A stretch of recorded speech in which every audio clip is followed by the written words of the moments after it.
नमस्कार दोस्तों, स्वागत है आपका हमारे YouTube चैनल रेलवे डके किसी में। दोस्तों आज हम लोग बात करने वाले हैं जीके के महत्वपूर्ण प्रश्न के बारे में। यहाँ पे आपको पता होना चाहिए एसएससी एमटीएस का एग्ज़ाम यहाँ पे चल रहा है जो कि 20 जून तक चलने वाला है। तो यहाँ पे एक्सपेक्टेड जीके जीएस प्रश्न जो आपको मिलेंगे एग्ज़ाम में देखने को मिलते हैं, उसके लिए वीडियो काफ़ी लाभदायक है। बात करते हैं यहाँ पे बिहार दरोगा का हो, एएलपी का हो या आपको बीपीएससी के थ्रू आपको जो टीचर का भर्ती होने वाला है दोस्तों यहाँ पे, तो उसमें आपको जीके जिसका प्रश्न बहुत ज़्यादा पूछने वाले हैं दोस्तों। तो उसके लिए वीडियो काफ़ी लाभदायक होने वाला है। तो चलते हैं पहले प्रश्न की ओर।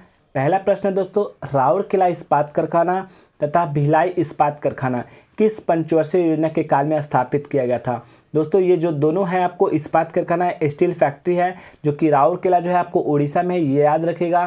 क्वेश्चन बहुत बार पूछा सकता है कि राउरकेला इस्पात कारखाना कहाँ है, तो उड़ीसा में है। जबकि बात करें भिलाई, तो भिलाई आपको छत्तीसगढ़ में, ये भी याद रखेगा। नेक्स्ट है बात की ये दोनों की पंचवर्षीय योजना किस काल में आपको ये बनाया गया था, तो ये दूसरी पंचवर्षीय योजना यानी 1959 के दौरान इसका स्थापना किया गया था। नेक्स्ट क्वेश्चन है दोस्तों, औद्योगिक विकास बैंक यानी आईडीबीआई बैंक की स्थापना कब हुई थी। दोस्तों इसकी स्थापना जुलाई 1964 में इसकी स्थापना हुई थी आईडीबीआई की, ये आपको याद रखना है। नेक्स्ट है किस विटामिन का रासायनिक नाम पायरोडॉक्सिन है। दोस्तों जो विटामिन आपको B1 है, जैसे ऑप्शन नंबर ए दिख रहा है, तो विटामिन B1 को हम लोग थायमीन कहते हैं। क्या कहते हैं दोस्तों? थायमीन विटामिन B1 को। जबकि बात करते हैं विटामिन सी को, तो विटामिन सी का रासायनिक नाम है एस्कॉर्बिक एसिड। एस्कॉर्बिक एसिड इसका नाम है। नेक्स्ट है आपको B2, तो B2 को हम लोग कहते हैं, B2 को राइबोफ्लोविन आपको इसका नाम है, विटामिन B2 का रासायनिक नाम। जबकि B3 का नाम क्या है, तो दोस्तों इसका नाम है नियासिन।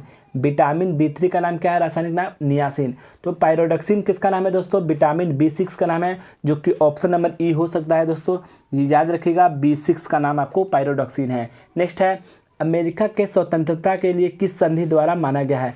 दोस्तों आपको बता दें यहाँ पे अमेरिका जो है अपना स्वतंत्रता 14 जुलाई को मनाता है और 1776 में इसका हुआ था स्वतंत्रता।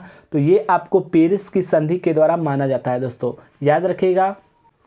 अमेरिका की जो स्वतंत्रता हुई थी आपको कब? पेरिस की संधि के द्वारा 14 जुलाई 1776 में हुआ था, याद रखिएगा। नेक्स्ट है एलिसा का फुल फॉर्म क्या होता है। दोस्तों ये जो है एड्स होता है, एड्स के बीमारी में जो टेस्ट होता है वो एलिसा टेस्ट होता है।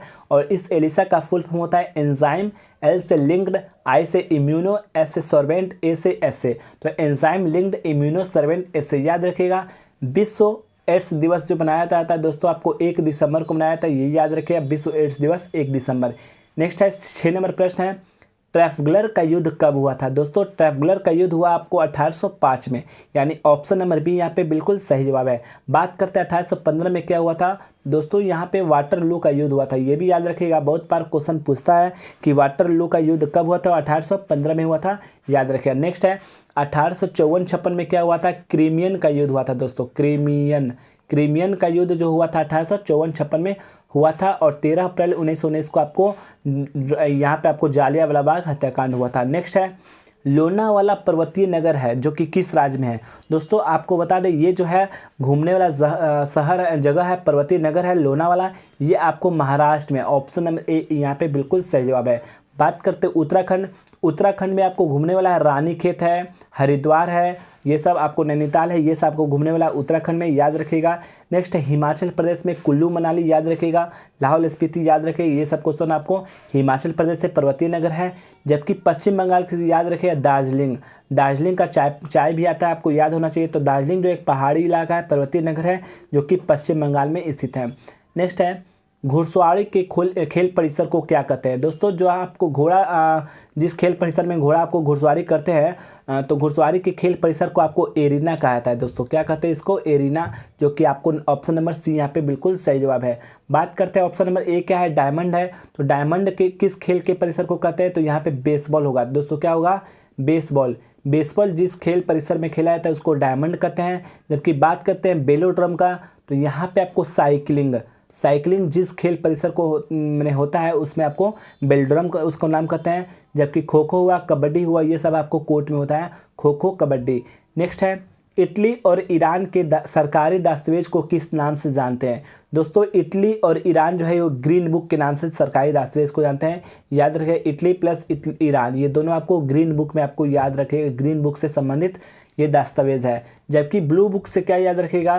तो ब्लू बुक से याद रखना आपको दोस्तों ब्रिटिश सरकार, क्या ब्रिटिश सरकार आपको ब्लू बुक से रहेगा। जबकि येलो बुक से याद रखेगा फ्रांस, क्या याद रखेगा? फ्रांस, फ्रांस की राजधानी पेरिस। तो यहाँ आपको याद रखना है येलो बुक से फ्रांस व ग्रीन बुक से इटली ईरान। नेक्स्ट है 10 नंबर प्रश्न है, विद्युत चुम्बकीय प्रेरण की खोज किसने की थी? तो विद्युत चुम्बकीय प्रेरण की खोज जो है दोस्तों आपको फैराडे ने की थी। बिल्कुल सही जवाब है दोस्तों फैराडे। बात करते हैं रोन्टजन से, तो ये एक्सरे की खोज करता है, यानी एक्सरे की खोज किसने की? रोन्टजन ने की थी। और बात करते हैं ऑप्शन नंबर सी है जो टोरिसेली, तो टोरिसेली जो है बैरोमीटर की खोज करता है। किसके दोस्तों? बैरोमीटर। बैरोमीटर जो आप जानते हैं वायुमंडलीय दाब को बैरोमीटर से मापा जाता है, जिसकी खोजकर्ता कौन है? टोरिसेली है। नेक्स्ट है रंगून किस नदी के किनारे बसा हुआ है? दोस्तों रंगून जो है आपको ये इरावती नदी यानी म्यांमार जो है, म्यांमार रंगून वो आपको इरावती नदी के किनारे बसा हुआ है। बात करते हैं मेकांग जो नदी है वो उसके पास में जो कौन सा शहर जो है महत्वपूर्ण शहर बसा हुआ है? तो याद रखिएगा थाईलैंड, कंबोडिया की राजधानी कंबोडिया की राजधानी जो है नोम फोम, ये आपको मेकांग नदी के किनारे बसा हुआ है। बात करते हैं टोन्स, तो ये लंदन अब शहर है, लंदन शहर ये टोन्स नदी के किनारे बसा है। और सीन से याद रखिएगा पेरिस, पेरिस किस नदी के किनारे बसा है? तो पेरिस सी नदी के किनारे बसा हुआ है। नेक्स्ट है 12 नंबर प्रश्न देख सकते हैं, वह कौन सा ग्रह है जिसके चारों सल्फ्यूरिक अम्ल हैं? दोस्तों ये जो आपको शुक्र ग्रह देख रहे हैं, शुक्र ग्रह, तो शुक्र ग्रह के चारों ओर जो है ना, चारों ओर आपको H2SO4 यानी सल्फ्यूरिक अम्ल जो यहाँ पे आपको उपस्थित है, सल्फ्यूरिक अम्ल याद रखिएगा। सल्फ्यूरिक अम्ल जो है चारों ओर उपस्थित है, कहाँ पे? शुक्र ग्रह के ऊपर आसपास में चारों ओर। नेक्स्ट है औषधि का अवशोषण सबसे अधिक किस भाग में होता है?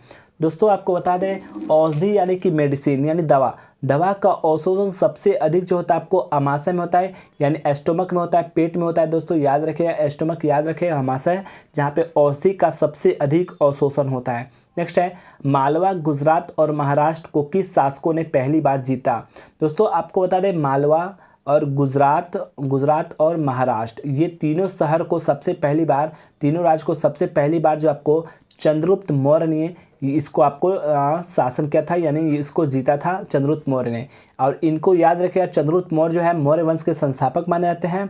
और दूसरी बात कि इन्होंने घनानंद को, नंद वंश के अंतिम शासक घनानंद को हराकर मगध की गद्दी पर बैठा था और मौर्य वंश की स्थापना की थी। नेक्स्ट है द्वार समुद्र किस राजवंश से संबंधित है? दोस्तों द्वार समुद्र जो है आपको होयसल जो राजवंश है उसकी राजधानी आपको द्वार समुद्र है। याद रखिएगा दोस्तों ये वेरी इंपॉर्टेंट क्वेश्चन है। द्वार समुद्र होयसल वंश की राजधानी के रूप में जाना जाता है। नेक्स्ट है मूर्ति पूजा का आरंभ कब से मनाया जाता है? दोस्तों मूर्ति पूजा जो है कब से आरंभ मनाया जाता है? ये आपको पूर्व आर्यकाल, क्या पूर्व आर्यकाल से ये माना जाता है। ये माना जाता है कि मूर्ति पूजा है आरंभ हुआ है पूर्व आर्यकाल से। नेक्स्ट है किसे भूमध्य सागर का प्रकाश स्तंभ कहा जाता है? तो भूमध्य सागर का प्रकाश स्तंभ जो है दोस्तों एस्ट्रोमली ज्वालामुखी, यानी ऑप्शन नंबर ए यहाँ पे बिल्कुल सही जो है। आपको भी याद रखना है एस्ट्रोमली ज्वालामुखी को ही प्रकाश स्तंभ कहते हैं भूमध्य सागर का। बात करते एटना ज्वालामुखी, ये कहाँ है? तो एटना ज्वालामुखी जो है इटली में है दोस्तों, ये क्या है? इटली में। और ये विसुसियस जो है विसुवियस, ये भी आपको इटली में है। यहाँ पे आपको दो गो है आपको इटली में, एटना और विसुवियस। जबकि मेरापी की बात करें तो ये आपको इंडोनेशिया में है। देखिए इंडोनेशिया में जो प्रमुख ज्वालामुखी है वो आपको मेरापी ज्वालामुखी है। नेक्स्ट है मशस्त जागीर की शुरुआत किस मुगल सम्राट ने की थी? दोस्तों मशस्त जागीर की शुरुआत जो है सबसे पहले आपको किसने की थी? याद रखिए औरंगजेब ने। किसने की थी दोस्तों?